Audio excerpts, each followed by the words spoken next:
예, 존경하는 국민 여러분, 국회의장과 선배 동료 의원 여러분, 대한민국 민주화 산업화 본산, 대한민국 지중해 도시, 이제는 AR 디지털 자유무역 도시로 거듭나려고 몸부림치고 있는 마산아포 최형두입니다.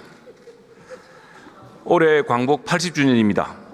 대한민국이 식민지 폐허, 분단과 전쟁, 잿더미와 보리고개를 넘어서 민주주의 시장경제 모두 선진국으로 도약하여 이제 서방 선진 7개국 반열에 올라섰습니다. 하지만 우리는 기로에 섰습니다.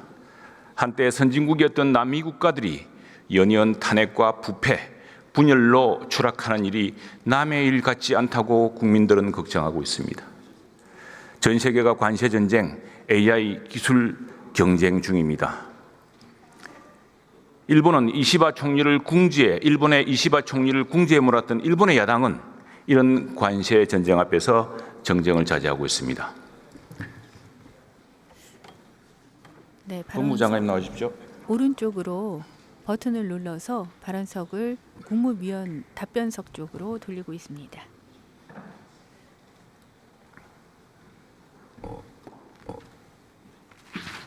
답변석과 또 질문석은 서로 마주보고 있습니다. 네, 헌법재판소의 탄핵 기각 결정으로 직무에 복귀하셨습니다. 국민들에게 드릴 말씀이 있으시겠죠?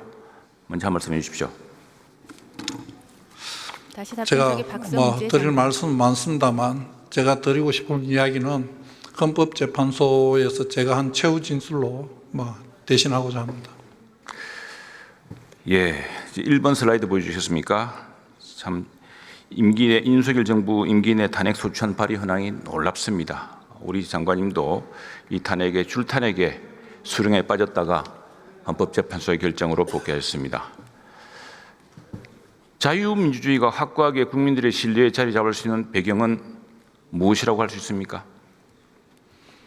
법무부 장관으로서 말씀해 주십시오. 제 생각에는 서로 상호 존중과 관용 그리고 가지고 있는 제도적 권한 행사의 절제가 가장 기본이라고 생각을 합니다. 예, 그게 바로 민주주의를 걱정하는 세계 석학들이 이야기하는 내용이기도 합니다. 그러나 법무부 장관 입장에서 볼 때는 법의 지배, 법치주의, 즉 법 절차가 가장 중요하겠죠? 네, 그렇습니다. 누구라도 똑같은 권리를 누리며 수사와 재판을 신속하게 이끌어서 정의를 조속히 구현할 수 있다는 믿음이 바로 자유민주주의 기초 아니겠습니까?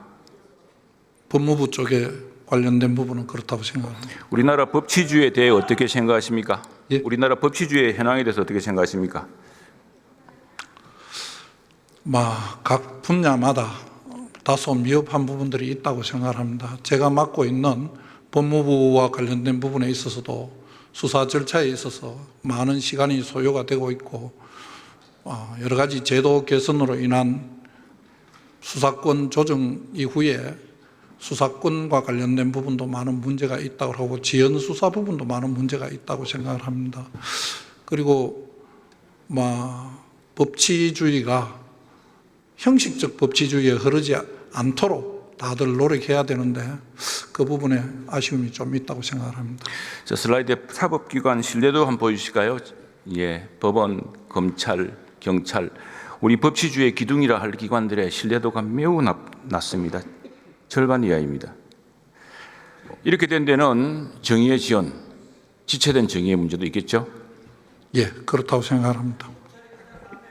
이 나라의 정치 지도자 중 한 사람은 지난 정부 당시의 시장, 지사 시절에 부정부패 혐의로 수사가 시작되고 재판이 진행되었지만 벌써 몇 년째 재판이 제대로 이어지지 않고 있습니다. 법무부 장관으로서 어떻게 생각하십니까? 수사의 지연과 재판의 지연 모두 검찰과 사법기관 모두가 반성해야 되고 좀 더 신속한 재판과 수사가 이루어질 수 있도록 노력해야 된다고 생각합니다. 예, 선거법 재판은 633 원칙이죠. 633 원칙이 뭡니까? 선거법에 그렇게 규정되어 있는 것으로 알고 있습니다. 633이 뭡니까? 1심, 2심, 3심 합해서 633으로 알고 있습니다. 그렇게 해야지만이 공정선거를 이룰 수가 있겠죠. 거짓말로 선거에서 당선된 사람을 제책할 수가 있겠죠. 그런 취지로 만들어진 것으로 알고 있습니다. 예, 그래서 후보 자격이 없는 사람을 빨리 공직에서 끌어내릴 수가 있겠죠. 예, 그렇게 알고 있습니다. 그런데 633 원칙이 이렇게 안 지켜지는데 법무부는 이 법의 지배를 이끌어가야 하는 대표적 정부 부처로서 이것을 너무 속수무책으로 계십니까? 저희들이 신속한 재판이 이루어질 수 있도록 최선을 다하겠습니다. 미흡한 부분이 있다고 생각합니다. 선거법 재판이 이렇게 속수무책으로 지연되면 앞으로 선거에서 거짓말, 허위 주장, 불법 선거를 하고도 임기를 다 채운 일이 생기지 않겠습니까? 이거 그냥 이렇게 방치하실 겁니까? 그런 일이 없도록 검찰은 최선을 다하겠습니다. 우리 존경하는 민주당 의원 여러분, 의석이 170석입니다. 우리는 108석이고 표결로 모자라는데 국회에서 한마디 하는데 이렇게 자, 법치주의는 누구에게나 공평하게 적용됩니다. 이러니 국민들이 유권무죄, 무권유죄, 유전무죄, 무전유죄라고 생각하지 않겠습니까? 이러니 법의 지배, 법치주의를 신뢰할 수 있겠습니까? 여러모로 검찰과 법원이 사법기관이 절차 지연으로 인해서 국민의 신뢰를 얻는 데 실패하고 있다고 생각을 하고 있습니다. 대한민국 사법 정의를 이루어야 할 정의부, 법무부 영어로 하면 뭐라 그러죠? DOJ죠, Department of Justice 아닙니까? 예, 정의부 장관 아니겠습니까? 법무부 장관으로서 사법 정의 구현이 지체되어서 우리나라 민주주의 법치주의의 믿음이 흔들리는 상황, 매우 심각하게 생각해야 됩니다. 명심하겠습니다. 자, 마침 우리 의석에서 나온 이야기 있어서 윤석열 대통령을 석방시킨 그 법원의 결정의 취지는 뭡니까? 한 두 가지 정도로 제가 직무정지 기간 중에 언론을 통해서 본 두 가지 정도의 의미가 있다고 생각합니다. 하나는 구속기간 산정과 관련된 기존의 입장과 좀 다르게 구속기간이 도과됐다는 내용 하나하고, 그다음에 수사기관들의 수사권이 있는 행위였느냐 하는 부분이 두 가지 쟁점으로 알고 있습니다. 예, 지기현 재판부의 그 설명 자료에 보면은 지금 수사권이 없는 공수처 수사, 이런 문제들이 만약 이러한 논란을 그대로 두고 형사재판 절차를 진행하는 경우 상급심에서의 파기 사유는 물론이고 한참 시간이 지난 후에도 재심 사유가 될 수 있다고 들었죠.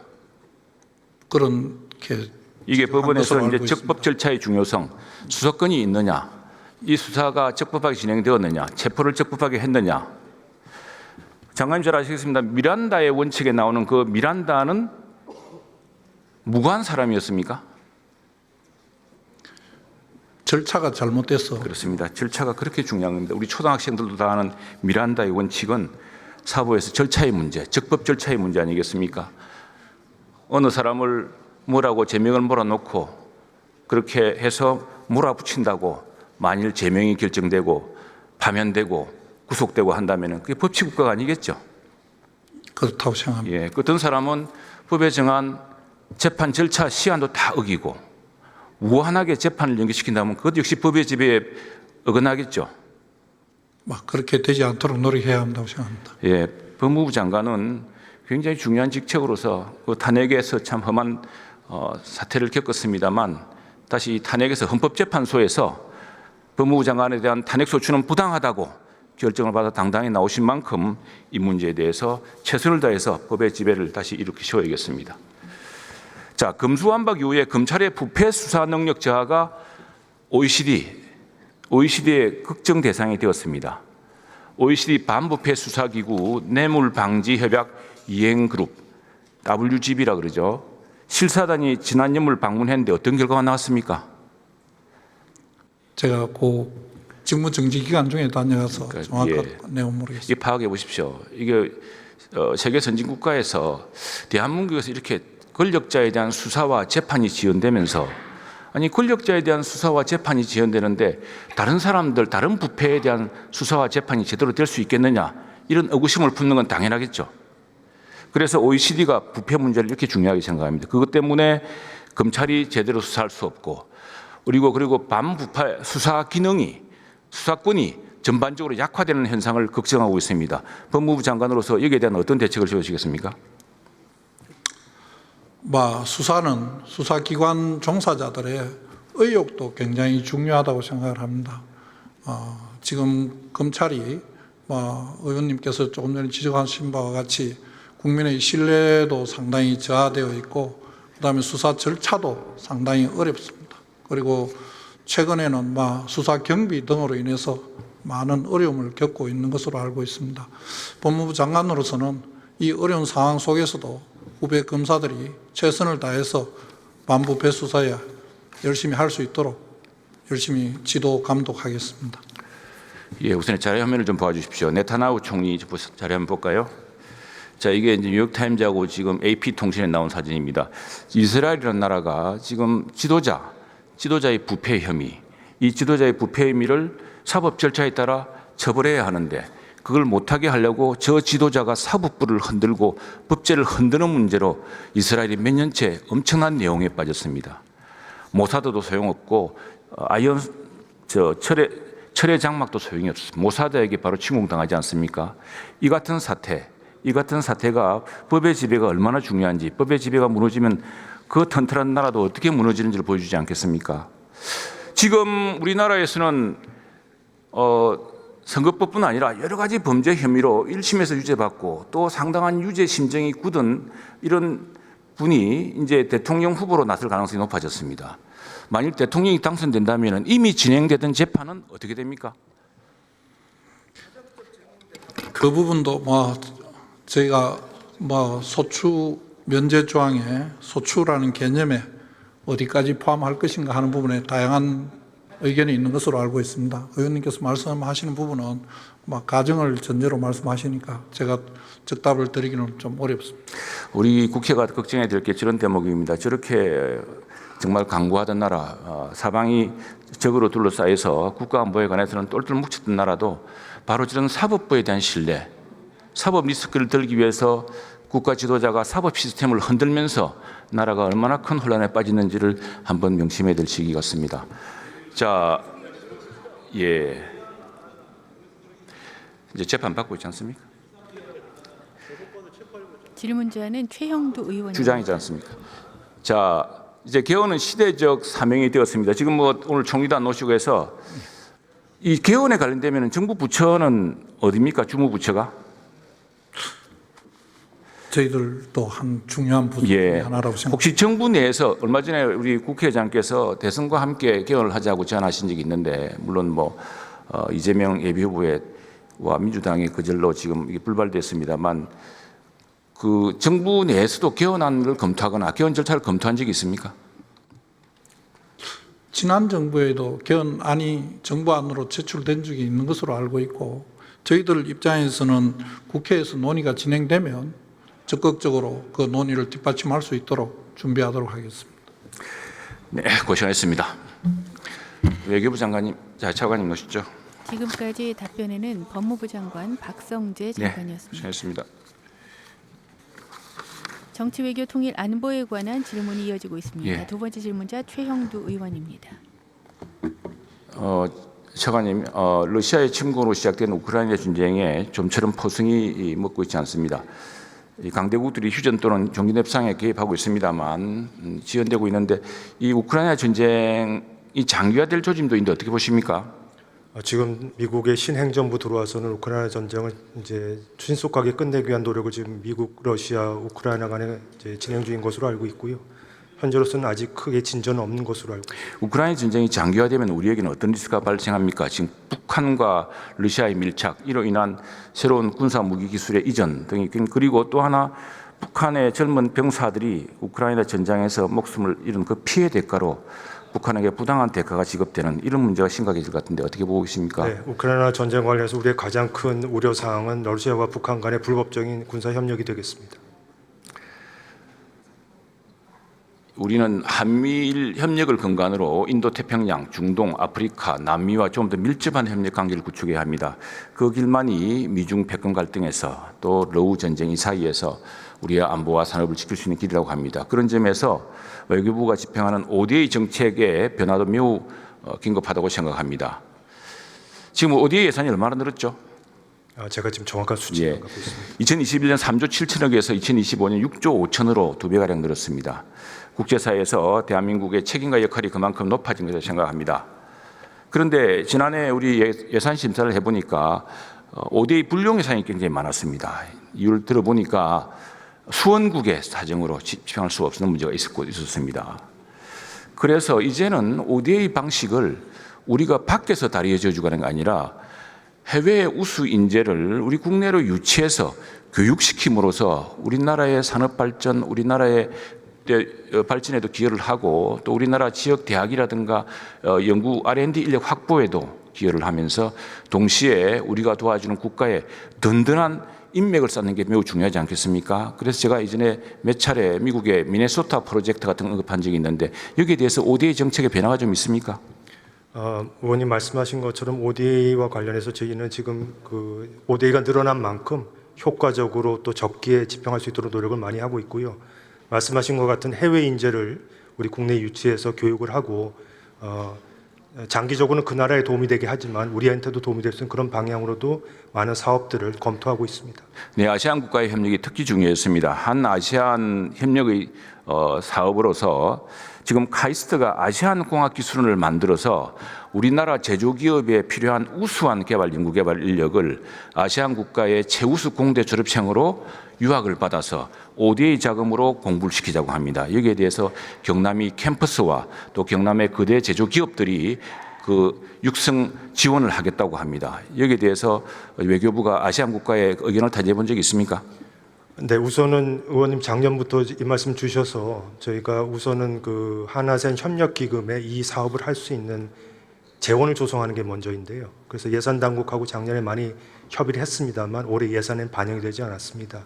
일단 예산 당국과 협의를 거쳐서 재원이 확보가 되면 아세안 국가들하고도 협의를 해서 한아세안 협력기금을 집행하는 방향으로 노력을 하고자 합니다. 네, 새 정부에서 한 아세안 정상회의에서 이 문제가 제일 주제로 다뤄줄 수 있도록 노력해 주십시오. 알겠습니다. 감사합니다. 네. 지금까지 답변자 외교부 김홍균 차관이었습니다. 질문을 마친 최형두 의원이 발언석을 중앙으로 이동시키고 있습니다. 질문 시 탄핵 소추안 발의 현황, 사법기관 신뢰도 등의 시각자료 화면이 띄어졌습니다. 존경하는 선배 동료 의원 여러분, 우리 동서고금의 역사에서 한결같이 보여주는 진실이 있습니다. 한 공동체는, 한 국가는 외침이 아니라 내파, 내부 분열로 망한다고 합니다. 지금 우리 국회, 우리 정치를 보면서 저희 책임도 큽니다만 또 헌법재판소가 지적했듯이 거대 정당들의 책임이 또 있지 않겠습니까? 이런 내부 분열과 혼란을 딛고서 강국 80주년의 새로운 나라를 만들어야겠습니다. 지금 세계는 삼각파도, 퍼펙트 스톰이 밀려오고 있습니다. 이런 시기에 우리가 AI 혁명이라든가 하는 모든 분야에서 앞서 나감으로써 80년간 지난 시기 우리 앞선 세대들이 피와 땀과 네, 1인당 답변 시간이 모두 초과됐습니다. 마이크가 꺼진 상태입니다. 답변 시간을 제외하고 1인당 12분의 시간이 주어집니다. 아직 발언을 이어가고 있는 분은 마산 하포구 국민의힘 최형두 의원입니다. 제424회 국회 임시회 제2차 본회의 대정부 질문 중입니다.